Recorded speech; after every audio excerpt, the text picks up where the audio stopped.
Mākslīgais intelekts tevs palīgs darbā. Sarunas konfigurācijas parametri. Sarunas konfigurācija paredz vairāku standartu parametru noteikšanu. Konfigurācijas parametri ir kategorizējami kā konteksts un personalizācija, kas ļauj noteikt, uz ko koncentrējamies sarunā, atbildes formāts, kas pasaka, kāda veida atbildi mēs vēlamies, saziņas stils, nosaka, kādā veidā ar mums ir jārunā, rakstīšanas stils ļauj izvēlēties, kādā stilā ir jāraksta. Tehniskās prasības apraksta, ko jāizmanto risinājumā, savukārt atmiņas iestatījumi nosaka, ko par mums drīkst atcerēties, un sarunas temperatūra regulē kreativitāti. Konteksts un personalizācija. Zināšanu līmenis nosaka, kādā līmenī tiks sniegtas atbildes un paskaidrojumi. Piemēram, vispārīgs līmenis nosaka, ka atbilde tiks sniegta veidā, kuru saprast jebkurš. Arī, ja neko nezina par konkrēto jomu, tikmēr iesācēja līmenī atbildes paredzēs nelielu priekšzināšanu apjomu vai vispār pieņemtas zināšanas par tēmu. Fokus jomas nosaka, kādas tēmas jūs interesē vai kādā darbības jomas kontekstā ir jānotiek sarunai. Detalizācijas līmenis nosaka, vai veidot kopsavilkuma stila atbildi vai tomēr vēlaties padziļinātu skaidrojumu par tēmu. Piemēru gadījumā jūs varat noteikt, kāda veida piemērus vēlaties, precīzus, realistiskus vai kreatīvus ar analoģijām. Kā arī ir iespējams noteikt, vai vēlaties formālu vai neformālu saziņu šī sarunā. Atbildes formāts nosaka, kā jūs vēlaties, lai tiktu noformētas atbildes. Saraksta formāts noteiks, ka atbildē jābūt maksimāli attēlotai kā numurētam vai nenumurētam sarakstam. Rindkopas formāts noteiks, ka atbilde jāveido kā lasāms teksts un jāizvairās no sarakstu izmantošanas. Kods nosaka, ka programmēšanas un skriptēšanas jautājumos atbilde sevī iekļaus kodu piemēru konkrētajam uzdevumam. Skaidrojums savukārt nosaka, ka atbildē ir jāiekļauj uzdevumu skaidrojums, kas parasti sāks ar vispārīgu atbildi, un tad sevī iekļauj soli pa solim instrukciju, kā paveikt konkrēto uzdevumu. Strukturētas atbildes vairāk balstās uz saraksta formātu, taču arī iekļauj darbības procesu aprakstu, nevis tikai atbildi. Savukārt brīvs formāts veidos vispārīgu atbildi vai aprakstu konkrētai problēmai, jautājumam vai procesam. Tabulas formāts izveidos uzskaitījumu tabulās ar vairākām kolonnām. Mākslīgā intelekta rīki šī scenārijā paši sakārtos, kam jāatrodas kur, bet ir iespējams arī noteikt savu izkārtojumu tabulē, kas var noderēt, piemēram, uzdevumu tabulas izveidē.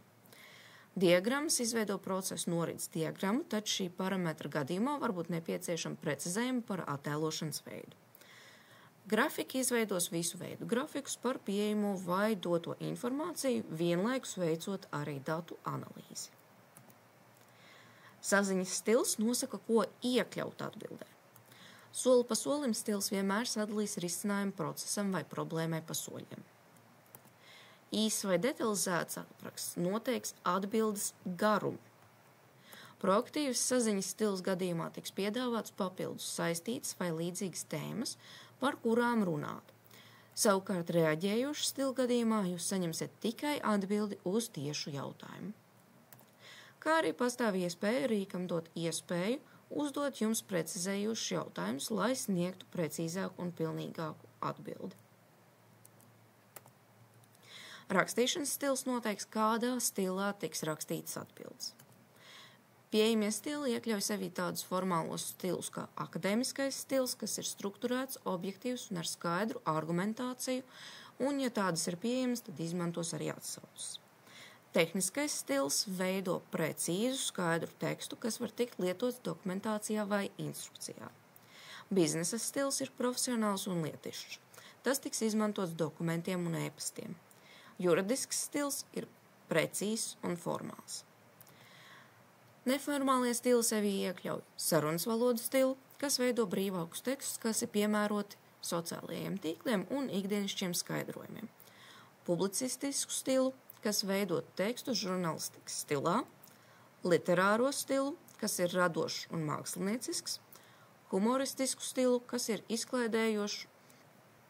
Tehniskie stili sevī iekļauj didaktisko stilu, kas ir skaidrojošs un izglītojošs, paredzēts primāri izglītojošiem materiāliem, zinātniskais stils, kas ir balstīts dziļi uz faktiem un pētījumiem, un dokumentācijas stils, kas sastāv vairāk no aprakstiem formālā valodā.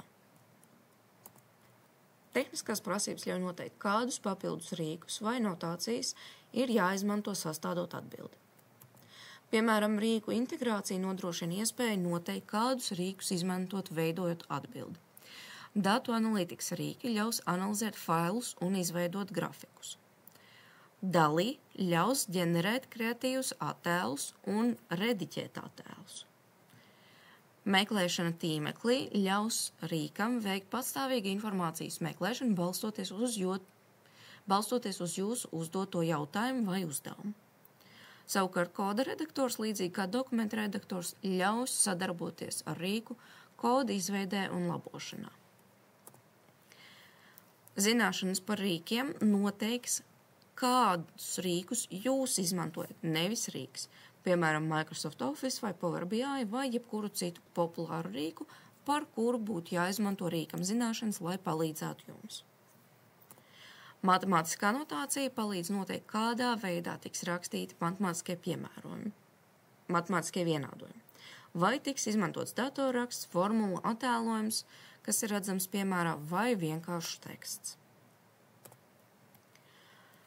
Atmiņa paredz, ko par jums saglabās mākslīgā intelekta rīki.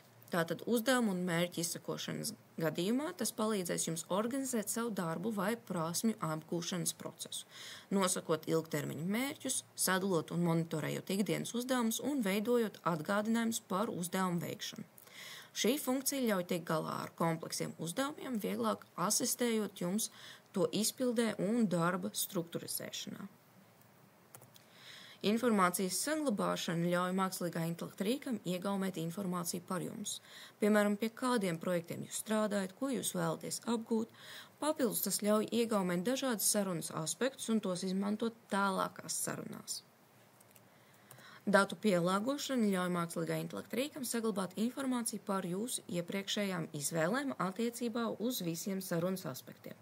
Papildus tas ļauj pielāgot atbildi jūsu dotai informācijai, piemēram, no jūsu dotiem failiem. Sarunas temperatūra ir parametrs, kas kontrolē atbilžu radošumu. Jo zemāka temperatūra, jo precīzākas un paredzamākas kļūs atbildes. Jo augstāka ir temperatūra, jo augstāka nejaušība atbilžu ģenerācijā, kreativitātē un dažādāka risinājuma. Zema temperatūra nozīmē, ka atbilde būs ļoti precīza un loģiska. Šī temperatūra ir labi piemērota tehniskām un akadēmiskām tēmām. Trūkums zemai temperatūrai ir tas, ka atbildes vienmēr būs ļoti līdzīgas un būs maz alternatīvo piemēru vai risinājumu. Šī temperatūra arī nozīmē, ka nebūs iespējama improvizācija un risinājumu kombinēšana. Vidēja temperatūra veido balansētu un elastīgu sarunu, kas vēl joprojām piedāvā precizitāti, taču atļauj arī radošumu. Šī gadījumā jūs varēsiet saņemt vairākus risinājumus un alternatīvus paskaidrojumus.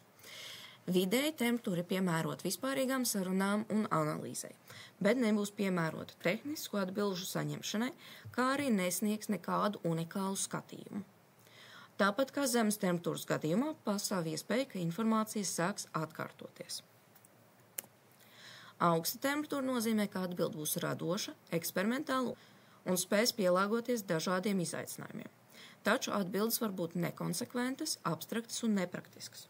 Papildus pastāv augsts kļūdu un halucināciju risks. Kā redzam piemēros, šis parametrs netieši arī ietekmē atbildes garumu. Pamēģināsim izveidot pieprasījumus ar vairākiem sarunu konfigurācijas parametriem. Zināšana līmenis ierobežos, kādu informāciju mums sniegs un kādā veidā. Detalizācijas līmenis paplašinās, kāda veida soļus vajag iekļaut. Neformālā saziņa un sarunu valoda komplementēs vispārīgo zināšanu līmeni, padarot tekstu viegli saprotamu. Sarunas temperatūra 0,3 ierobežos ChatGPT, ka jāpieturās pie faktiem un nedrīkst pieiet uzdevumam kreatīvi. Pats uzdevums šī gadījumā ir ļoti vispārīgs un satur tikai uzdevumu un kontekstu.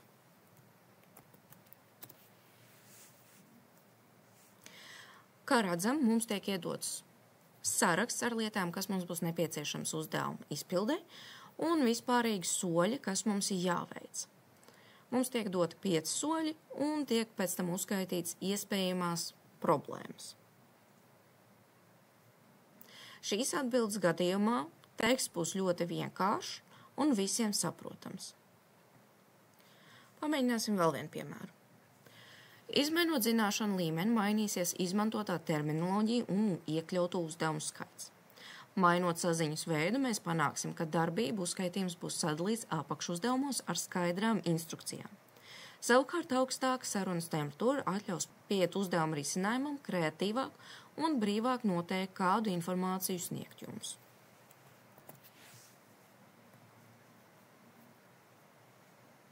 Kā redzam, vēl joprojām mēs saņemam sarakstu ar nepieciešamajām lietām uzdevumu izpildē, taču tiek pieliktas piezīmes par to, kurā gadījumā ko mums ir jāizmanto, jo tas ir formāls uzskaitījums par to, kam ir jābūt.